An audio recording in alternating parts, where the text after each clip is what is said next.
El meu nom és Santiago Alcolea Blanc, soc fill de Montserrat Blanc, soc historiador de l'art per la Universitat de Barcelona i director de la Fundació Institut Ametller d'Art Hispànic, que és on som.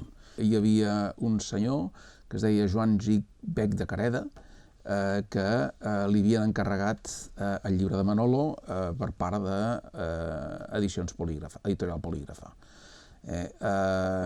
No sé exactament ben bé per quina raó, però per uns altres compromisos va tenir que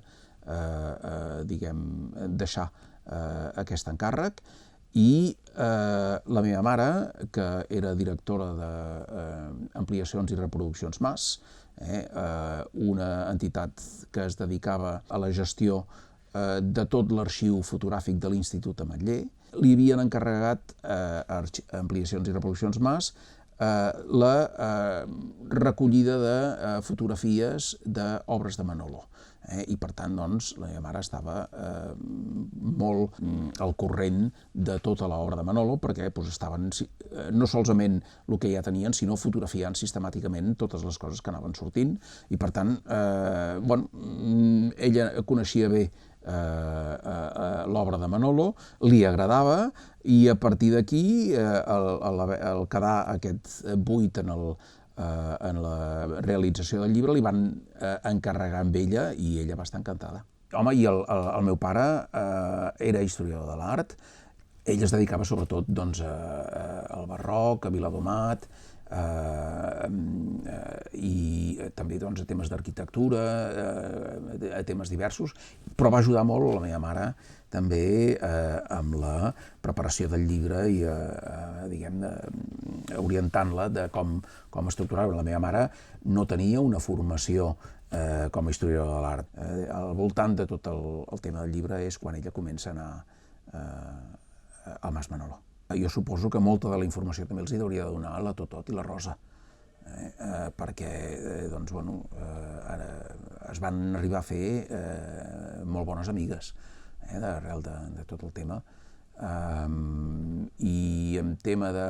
no crec que hi hagi gaire cosa d'arxius, sinó a vegades de correspondència de gent que l'havia conegut, gent de Caldes, el Josep Maria, la Rosa Maria, també per aquesta banda també ella va anar recollint aquestes referències encara de transmissió oral que es conservaven encara en el record de la gent. Jo era allà, anava, d'espectador, i la conversa era entre la meva mare i la Rosa. No sé exactament el que hauria de ser, però era un lloc veritablement que tenia una màgia especial i tot un caràcter. Va donar lloc també a una revalorització de l'obra de Manolo. El Salvador Riera en va comprar molts, com a galerista i d'arrel de la publicació aquesta del llibre, i després va fer exposicions. Vull dir que la publicació va tenir també aquesta incidència en el col·leccionisme de l'obra de Manolo, que esclar, també tenia llavors una eina per ubicar les peces i situar-les en un context. Aviam, la Totot, esclar, la vaig poder conèixer poc de temps perquè es va morir abans de la publicació del llibre.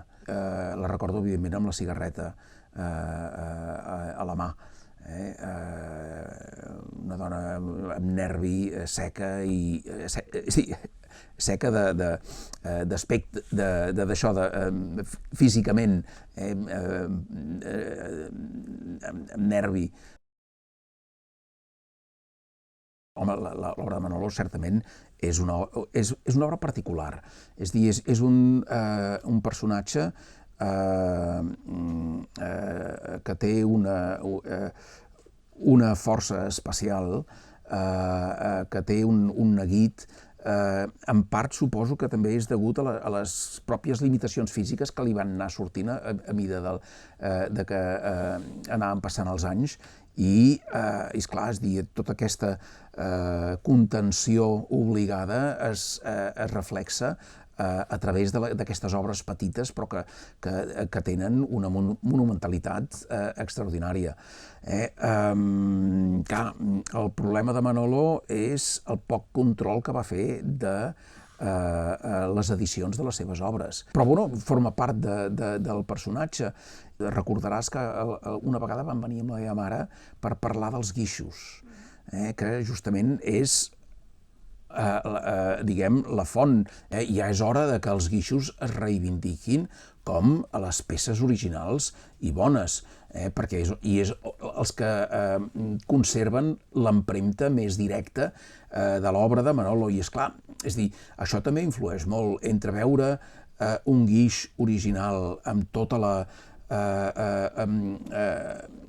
textura de la peça o veure'n una reproducció diguem, després de 3 tiratges, és que no té res a veure. Una peça té tota una càrrega emotiva i l'altra, dius, és un pivalot. Vull dir, i per tant, això també influeix molt. Gairebé és no figurativa, però té una vibració extraordinària. Per tant, doncs, està donant també Manolo aquesta vessant que no és gaire reconeguda amb ell, d'expressionista, que també la té, i amb alguns retrats o amb algunes coses veus justament a vegades a les parts secundàries, a la part del darrere, com ho treballa, com ho tracta. D'alguna forma també és il·lustratiu de la manera de treballar del Manolo, és a dir, com d'una peça la va reelaborant a partir d'un emmotllat de guix que després torna a treballar, és a dir, i això també és una particularitat d'alguna forma aquesta, diguem, curiositat per veure, per explorar totes les possibilitats expressives d'un element inicial i que com això es va transformant i d'alguna manera seria com una mica la natura que amb l'evolució dels animals, que a partir d'un va, per mutació, va transformant-se en altres coses. És a dir, que d'alguna forma també podríem parlar d'aquesta manera de treballar del Manolo com la mare natura.